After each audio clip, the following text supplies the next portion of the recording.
Okay, so here we are going ahead with the chapter and we are going to solve few more questions on increasing and decreasing functions. Okay, so first question here which I see is fx is sine 3x.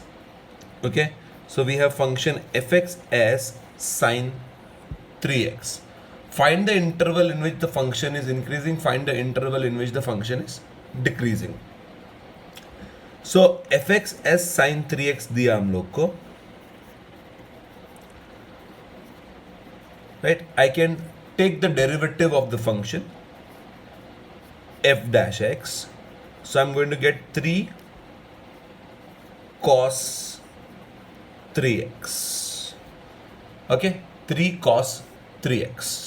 Now the interval given to me is 0 to pi by 2. So x here is 0 से pi by 2. Therefore 3x जो है वो यहां पे हो जाएगा 0 से 3 pi by 2. So हम लोग को जो इनपुट मिलने वाला है to this function cos 3x, for this function ये जो हम लोग को इनपुट मिलने वाला है 3x जो है यहां पे is actually covering, you can see that it is covering a first quadrant, second quadrant and third quadrant.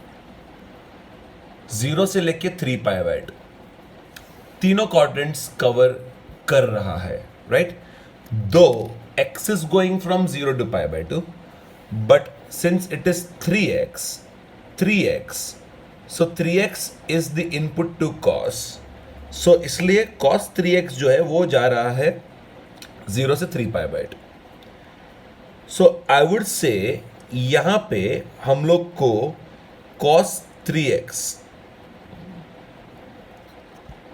Positive मिलेगा और इनफैक्ट ग्रेटर देन और इक्वल टू 0 मिलेगा when I say that the function is having 3x in first quadrant. Okay, तो 3x अगर first quadrant में है तो cos 3x positive रहेगा. हम लोग को 0 से लेके 3x जो है वो 3 pi by 2 तक एनालाइज करना है. ये क्वाड्रेंट में दैट इज cos 3x यहां पे इन दिस क्वाड्रेंट नेगेटिव रहेगा. That is when 3x is between pi by 2 and pi. Okay, also यहां पे भी ये क्वाड्रेंट में भी you will say cos 3x negative रहेगा. cos 3x नेगेटिव रहेगा. यहां पे आपको मिलेगा pi 3x and 3 pi by 2. Okay, so I have taken 3x from 0 to 3 pi by 2 and I have broken 3x into 3 quadrants. Okay, so now I can talk about the intervals of the function increasing and the function decreasing. So यहां पे अभी ध्यान देते हैं, start करते हैं with this यहां पे ना. so इसमें से अगर तुमको x निकालना है तो you will say for all x between 0 and pi by 6 divide by 3 कर दिया मैंने, सॉरी डिवाइड बाय 3 कर दिया मैंने. तो यहां से लेके यहां तक आते हैं हम लोग. अब ये इंटरवल में when x is between 0 and pi by 6, 3x is between 0 and pi by 2, cos 3x greater than और इक्वल टू 0 आ रहा है. ग्रेटर देन और इक्वल टू 0 मतलब मोनोटोनिकली इंक्रीजिंग नहीं है, स्ट्रिक्टली इंक्रीजिंग नहीं है, बट डेरिवेटिव 0 है या तो पॉजिटिव है. डेरिवेटिव नॉन नेगेटिव है तो डेरिवेटिव नॉन नेगेटिव मतलब function non decreasing. Function non decreasing मतलब फंक्शन या तो इंक्रीजिंग है या तो स्टेशनरी है. अपन ने ये फर्स्ट वीडियो में, फर्स्ट लेक्चर में ऐसा हम लोग ने डिस्कस किया था. 2 टाइप्स का इंक्रीजिंग फंक्शन होता है, एक स्ट्रिक्टली होता है, एक जस्ट इंक्रीजिंग होता है. दिस इज जस्ट इंक्रीजिंग, इसमें डेरिवेटिव 0 अलाउड है. So it is an increasing function with derivative 0 is there. Okay, derivative zero possible है, स्टेशनरी पॉइंट्स इंक्लूडेड है, इसमें नॉन नेगेटिव डेरिवेटिव आएगा, सो डेरिवेटिव या तो जीरो आएगा या तो पॉजिटिव आएगा। मोनोटोनिकली इंक्रीजिंग नहीं है बट इंक्रीजिंग फंक्शन है। कब? when 3x is between 0 and pi by 2 the derivative is positive and derivative positive है, इसलिए हम लोग बोलेंगे sin 3x इस इंटरवल में इंक्रीजिंग है। ओके, फॉर ऑल x अभी हम लोग कहां से स्टार्ट करेंगे? ये देखो, ये 3x पाई बाय 2 से पाई एंड फिर पाई से 3 pi by 2 cos 3x negative है because we are getting second quadrant and third quadrant, right? तो 3x बेसिकली 3x कहां से शुरू हुआ? पाई बाय 2 से लेके कहां तक जा रहा है? 3 पाई बाय 2 तक। तो x बेसिकली कहां से शुरू होगा? पाई बाय 6 से लेके पाई बाय 2 तक। ओके, x हम लोग को उतना ही दिया हुआ है। 3x क्यों मैं कंसिडर कर रहा था? Why am considering 3x? Because x 3 से मल्टीप्लाई होगा और फिर cos को मिलेगा, सो cos को मिलेगा 3x, बट अपने को दिया है x 0 से पाई बाय 2, सो इसका ये हो गया ना, इसमें हम लोग ने डिवाइड बाय 3 किया, इसमें हम लोग ने डिवाइड बाय 3 किया और ये दोनों का मिला के यहां जाएगा। ओके, सो वहां पे जाएगा, वहां पे भी डिवाइड बाय 3 होगा। So if you combine these two intervals तुमको मिलेगा 3x फ्रॉम पाई बाय 2 से 3 pi by 2 and you divide by 3, you get this. यहां पे तुमको मिलेगा 3x, यहां पे तुमको मिलेगा 3x फर्स्ट क्वाड्रेंट 0 से लेके पाई by 2, you divide by 3। I repeat, x 0 से पाई बाय 2 ही है, x is 0 से pi by 2, but why I have taken 3x? Why I multiplied x by 3? I multiplied x by 3 because the input will be given in terms of 3x. So मैंने analyse किया 3x first quadrant, 3x second quadrant, 3x third quadrant. 3x first quadrant derivative is positive, x 0 से pi by 6 हो जाएगा and 3x second and third quadrant pi by 2 से 3 pi by 2 divide by 3 करेंगे तो पाई by 6 से pi by 2 हो जाएगा।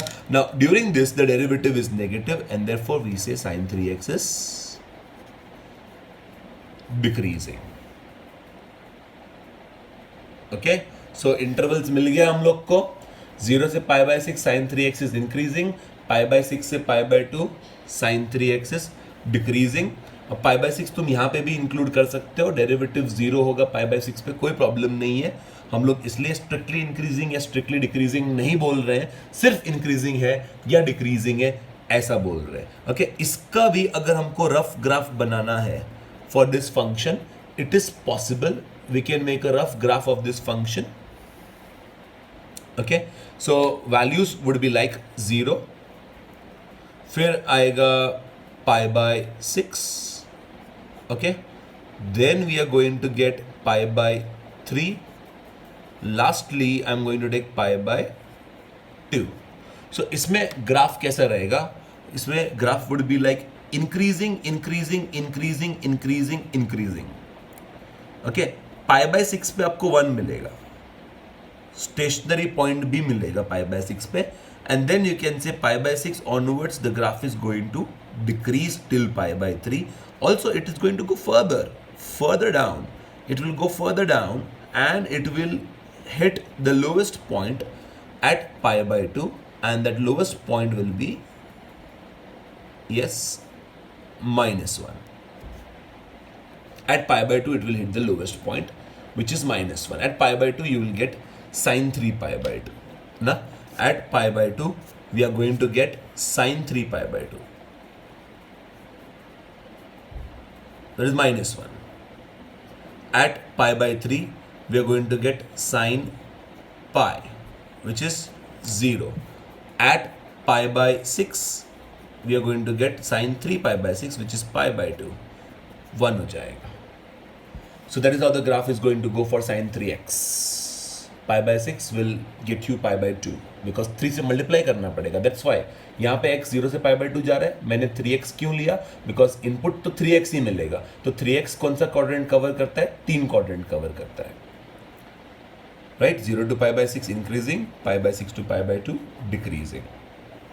Okay, we are not taking here strictly increasing strictly decreasing, right. वैसा नहीं है, यहाँ पे डेरिवेटिव 0 हो रहा है, एट पाई बाय 6 डेरिवेटिव 0 है.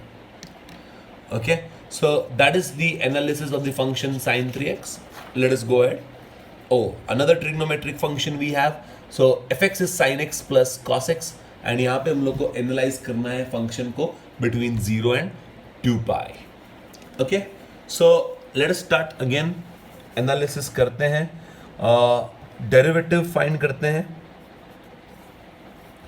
f dash x क्या हो जाएगा, cos x minus sine x. So basically cos x में से हम लोग को sin x को सब्ट्रैक्ट करना है. The best thing what I can do is here I will make a graph of cos x and sin x both. Okay, and then interval by interval we are going to see what is happening. ठीक है, सो 0 से pi by 2 हम लोग graph, 0 से 2 पाई हम लोग graph बनाते हैं. 0 पाई by 2 pi 3 pi by 2 2 pi. Okay, तो हम लोग पहले ग्राफ बनाते हैं साइन एक्स का. 1 हो जाएगा, देन इट कम्स डाउन, फिर आएगा 3 पाई बाय 2 पे -1, then it goes up, and 2 pi पे 0. Okay, so we are going to get the highest value here 1, and we are going to get the lowest value here which is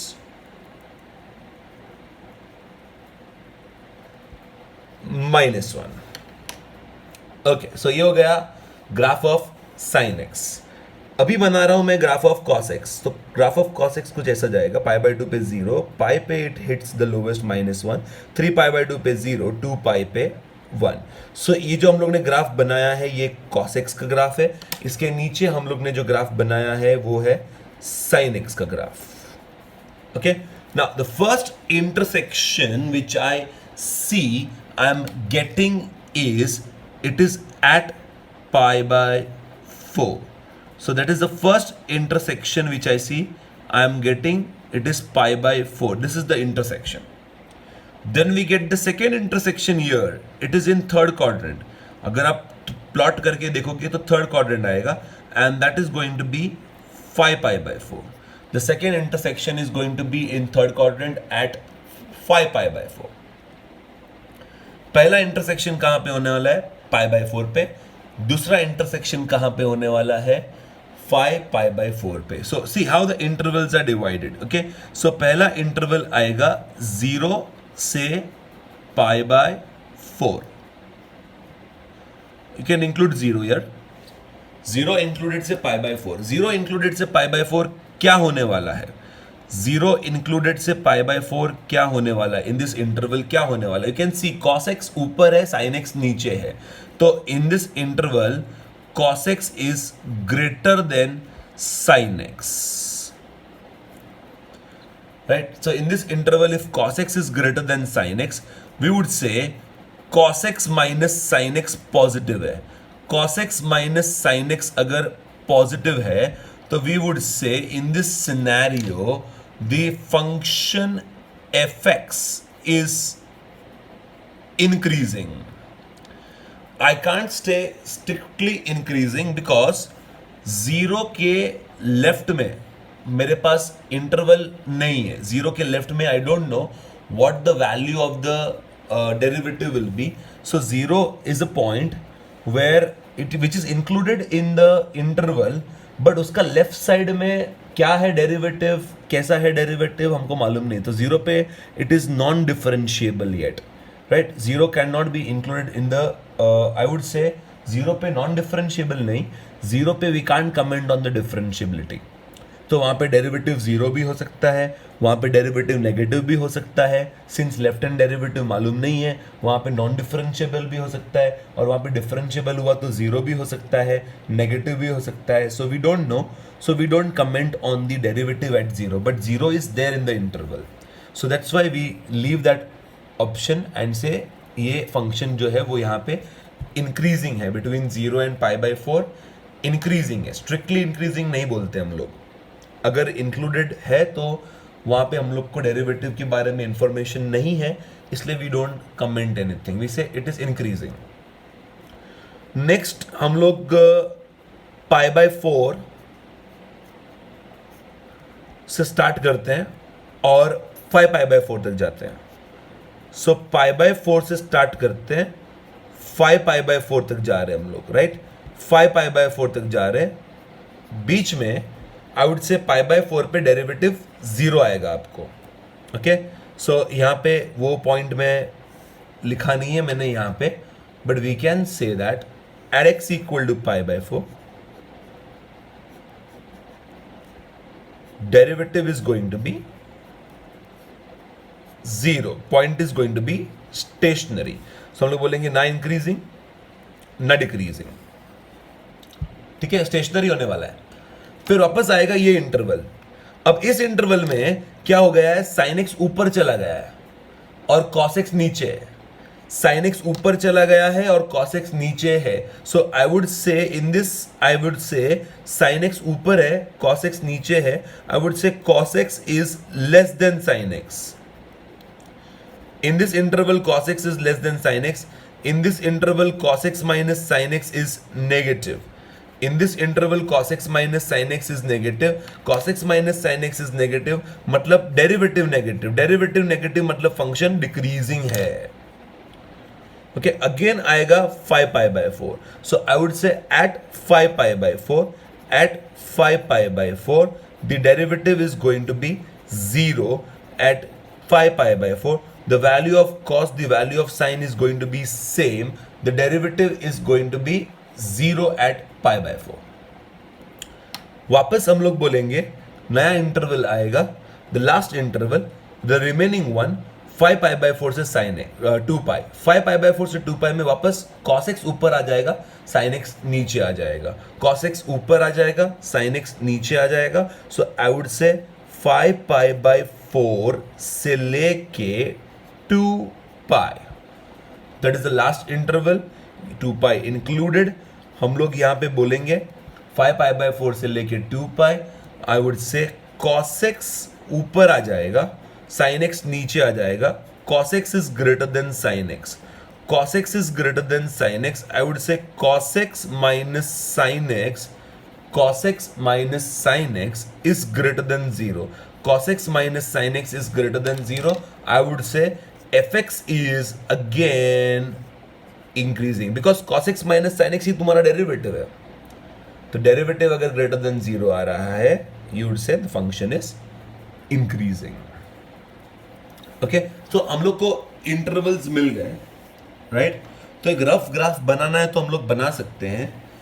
What are the intervals? 0 to π/4 the function is going to increase. π/4 पे the function is going to be stationary. come down to 5π/4, वापस function stationery हो जाएगा. उसके बाद वापस function increasing रहेगा. So I wanted to analyse this function. Derivative find किया, but derivative में आया cos x minus sin x, तो मुझे बनाना पड़ा cos x, मुझे बनाना पड़ा sin x, एंड देन उसमें मैंने चेक किया cos x minus sin x कहाँ पे कैसे है. सो यहाँ पे cos x ऊपर है, cos x minus sin x positive. π/4 से 5π/4 sin x ऊपर है, cos x नीचे है, cos x minus sin x negative. 5π/4 से 2π, cos x minus sin x positive again.